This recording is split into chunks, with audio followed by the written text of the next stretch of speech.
Have you ever been the only car on the road and realized you weren't alone? Tonight, I have 3 stories, all submitted by people in the UK. All happened on roads most of us have driven before. These aren't stories about the supernatural. They're stories about something far more unsettling, human behavior in places where no one can hear you. As always, names have been changed. Details have been kept exactly as they were sent to me. It's 2 a.m. Let's begin. Daniel drives for work. Not glamorous driving, long stretches of motorway at unsociable hours, moving equipment between sites across the north of England. He's done it for 6 years. He told me he stopped being bothered by night, driving a long time ago. This is the story he told me about the night he started being bothered again. It was a Tuesday in November. He'd finished a job outside Glossop and was heading back towards Sheffield along the A57, the Snake Pass. If you know it, you'll understand why I'm using it. If you don't, picture this. A single-lane road that cuts through the Peak District moorland, no lighting, no houses, just miles of dark, open hillside on either side of you, and your headlights pushing a small yellow cone into the black. Daniel said it was around 1:30 in the morning. He hadn't seen another car in 20 minutes. He was coming down a long bend when he saw something in the road ahead. He described it first as a shape, low to the ground, too big to be an animal, or at least too big to be the kind of animal you expect on a road. He slowed. His headlights caught it more clearly as he got within about 40 meters. It was a person, lying face down in the middle of the road, arms out, not moving.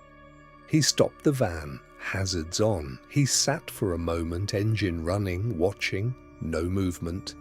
He said his first thought was medical, a collapse, maybe a cyclist thrown off a bike, some kind of accident. He couldn't see a bike, he couldn't see another car. He was trying to think of what could have put someone there. He got out. He said the silence was the worst part. Out on the moors in the middle of the night, there's a particular kind of quiet, not peaceful, just absent. His footsteps sounded wrong. He got within about 10 feet of the figure. It moved, not in the way someone waking up moves, not a groan, not a slow roll. It pushed itself upright in one motion, fast, fluid, and it was standing before Daniel had time to process what was happening.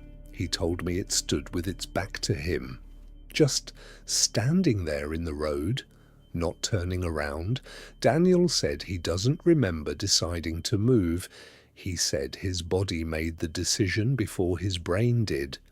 He was back in the van with the doors locked and the engine in gear before he fully understood what he was doing. He drove past it. He didn't look in the mirror. He told me he's driven the A57 twice since then, both times in daylight. Both times he thought about that shape standing in the road, back turned, and he felt something he couldn't name. He still doesn't know what it was. Neither do I. Priya was driving home from a late shift at the hospital. It was around 2 in the morning, a Tuesday in February. She was taking her usual route, a B road that cuts through a village outside Leicester. She'd driven it hundreds of times. She knew every bend. She didn't know the man standing at the side of the road. She saw him about half a mile before she reached him. He was standing just off the tarmac, waving both arms above his head.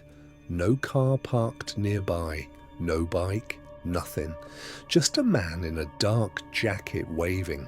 Priya's instinct, she said, was to stop. She's the kind of person who stops.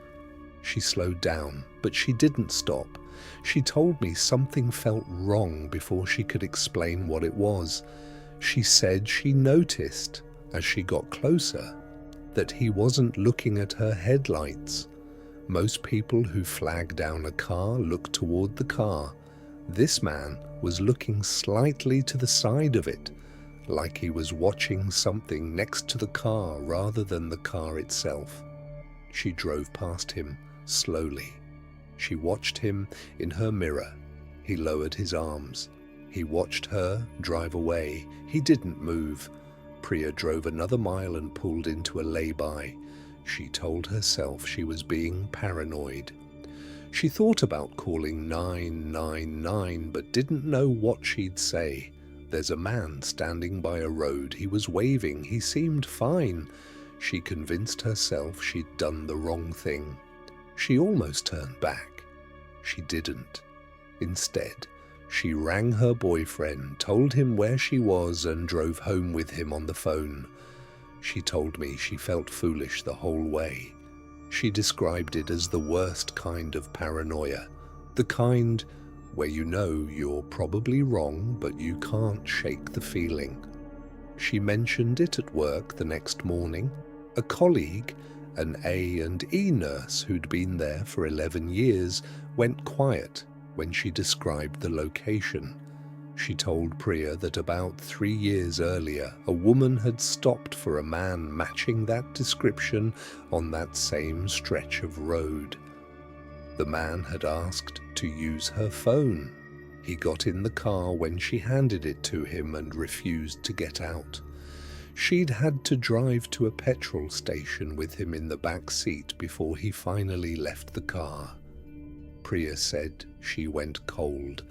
Then she said something that I haven't been able to stop thinking about.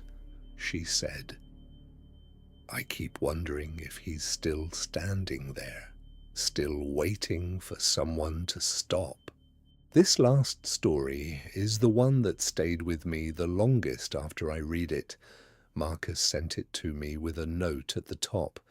It just said, "I've never told anyone this. I don't know why I'm telling you. I think about that a lot. The things people carry alone. Marcus works in logistics. Late nights, early mornings, long drives across central Scotland.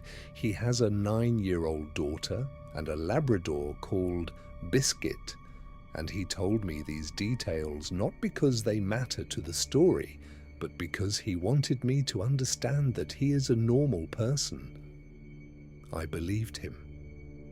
It happened on the M74, heading north toward Glasgow sometime after midnight.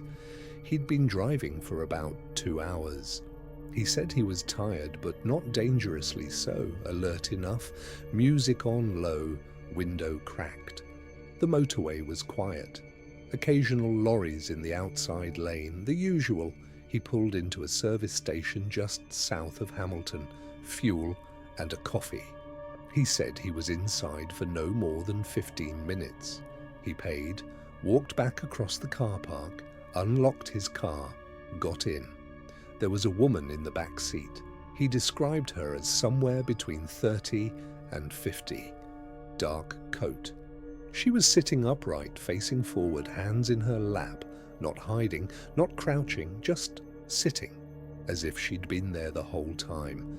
Marcus said he made a sound he'd never made before, not a word, just a sound. He was out of the car before he knew he'd moved. He put about 10 feet between himself and the door. He stood there in the car park, breathing. The woman didn't move. He stood there for what he thinks was about 30 seconds. No one nearby. He looked around for staff, for other customers. The car park was mostly empty. He looked back at the car. She was looking at him. He said her expression wasn't aggressive. It wasn't threatening. It was something harder to place. He used the word hollow, like a face with the person removed from behind it. He called out, asked if she was all right, if she needed help. She didn't respond, didn't look away either, just watched him through the window. He called 999. He told the operator there was a woman in his car who wouldn't respond. He gave the location. The operator stayed on the line with him. He said it felt like a long time before the patrol car arrived, but it was probably 10 minutes. The whole time, she didn't move. The officers approached the car, opened the back door, spoke to her. She got out without resistance.